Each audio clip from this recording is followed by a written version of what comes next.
My name is Bill Peterson, and this is my video submission for SkillPath Training Resources. I live in Orange County, and I have spent a large part of my career in sales and HR management positions.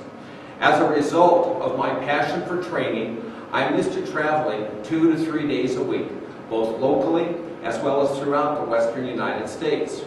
I've been involved in teaching and training for much of the past 20 years, and I really enjoy the challenge of helping others to learn or relearn a skill. I especially like it when during the training I can see the lights come on for one of the participants. It really motivates me to work even harder when I can see people that get it. For this video, I have chosen the topic of risk management and workplace safety. This subject is related to one of the sessions covered on day 2 of SkillPath Workshop for personnel and HR assistants. So, with that said, let's get started. Hello, I'm Bill Peterson. Today, I will share with you an overview of loss prevention techniques that will enable you to more effectively evaluate a potential applicant's suitability or a potential customer's profitability. In plain English, this means that we will discuss tools that you can use to reduce employee accidents and thereby make your company more profitable. By the end of the training, I want you to understand the following. First, how workplace safety affects your profitability. Also, how to selectively hire employees and how to qualify customers. And lastly, how to manage accidents, injuries, and claims. So let me ask a question going into this. How many of you have ever brought on a customer or hired a temporary employee, and once they're hired, it turns out to be a bad hire? They turn into a problem. Exactly. It happens all the time. And the purpose of today's training is to help you learn the questions to ask in order to avoid these costly mistakes in the future. All employees in your company, whether it is the receptionist at the front, somebody working in the back office, or someone on the loading dock, everyone has a part of safety. There's no such thing as getting away from that. And one of the departments that you'll see a lot of times in companies that handle safety is called risk management. So let's take a look at what is risk management. Is risk management the department at corporate that tells you what not to do? Or is it what needs to happen after a work-related injury? Or, as many salespeople think, it's a stumbling block to bringing on new business. Well, the real answer is D, none of the above. But what we will do is we'll look at what risk management is. And risk management has got 2 parts to it. First of all, loss prevention. The process of reducing injuries and accidents through the implementation of strategies and deterrents to prevent losses. What did he say? It's really very easy. Loss prevention means make plans, take action to stop accidents. The other part of risk management is loss control. Once there has been an accident, and they happen, then the goal is to mitigate or reduce the potential liability to the lowest possible amount. Now, if you have an injured worker, you absolutely want to take care of that worker. You want to make sure they have all of their medical needs taken care of and that they don't suffer from that. But you don't want to have to pay any more than is absolutely necessary. So, I'm not here today to give you all the answers, but I am here today to teach you to ask enough questions so that you will be able to spot areas of concern in both your applicants and your customers. Not just ask any questions, but learn to ask the right questions. So let's take a look at the risk managing process. It involves you and you and you, no matter where you work in your company. So one of the things that we know is whenever you have an employee on a work site, it means that there is going to be risk.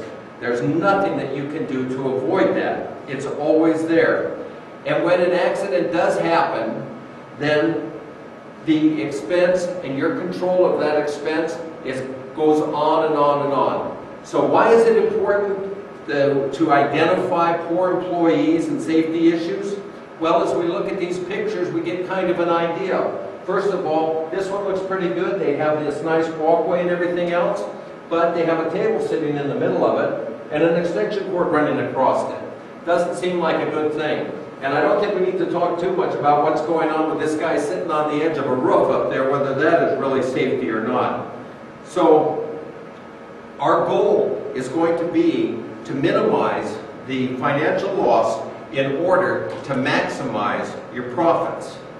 The important thing for you to remember as working in a temporary staffing company is that when you make a hiring decision to bring on a new customer or bring on a new customer, you're really extending your company's workers' compensation coverage to that new employee at the customer's work site.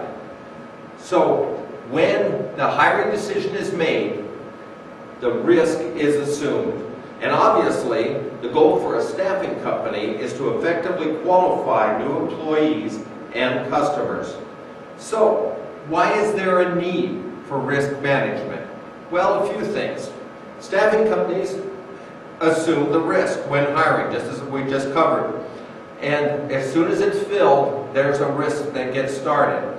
Also, typical workers' compensation, that's going to be your second greatest expense next to payroll. So you're going to, through effective risk management, you can have a significant impact on this expense. And third, cost containment is becoming more critical. In other words, you can't just continue to raise your rates. That's not going to work. The competition is out there. They're doing a better job at safety. If they have lower bill rates, then your customer is going to be moving to them. Plus, there's a few more unique challenges that you have with a staffing company. First, temporary employees. Temporary employees will work at work sites where the staffing service is not in direct control. If you send out a couple of workers to a construction site and they go there in order to help do cleanup or whatever else, you're not out there to make sure they're wearing steel-toed boots, that they're wearing their back brace, that they have a hard hat and safety glasses. You're depending upon the site supervisor to take care of that. So you're kind of having to hand off that safety in that direction. Second, high turnover of employees and assignments. There's a higher number of questionable claims that will come from your lower energy, lower earning people. Someone that's making $8 to $10 an hour is more inclined to put in a fake claim than someone that's making a six-figure income.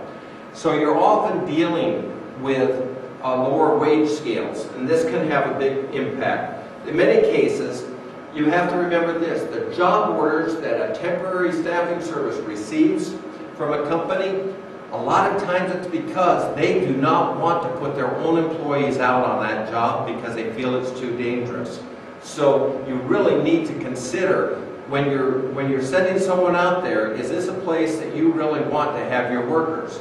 Now let's take a look at the factors that determine the cost of workers' compensation coverage. First of all, exposure. What is the exposure to risk? Are you sending out a receptionist or are you sending out a roofer? That's going to have a big impact on the cost of the workers' compensation. The pay rate, because the workers' compensation rates are based on a percentage, the higher the pay rate, the higher the cost of the workers' compensation. And your accident experience. It's called an experience modifier. It takes a look at your frequency and your severity of accidents. And the more you have, then the higher your rate is going to be. And then also the market that you're in. Depends upon what industry you're working in. All of these things go together to really affect the cost of your workers' comp. So when we look at different codes, we can see that, for instance, a clerical code is going to be far less expensive than a roofing code. Also, let's talk about the experience. If any of you have ever had a or a driving ticket or a accident, you know that what happens. Exactly, it causes your insurance to go up. Well, it's no different here. When you have accidents, when you have injuries, your rates are going to go up. So it's really no different. So the two major factors in determining your workers' comp expense is the type of jobs and your claim history. Based on this, you can see why the goal of workers' compensation or of risk management is to minimize exposure to loss, to reduce expenses related to loss, to create an advantage and a selling so that you can sell at a more competitive price. So, to summarize, you should now be able to start getting a little bit of an idea why you need effective managing of risk. Hopefully, you're beginning to realize that asking the right questions when you're doing hiring or when you're bringing on a new customer can really affect your profitability.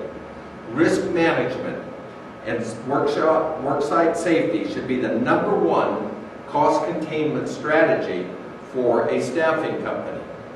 So this was the first part of a 4-hour seminar that I have done before, and so now I will fast forward to the end for you.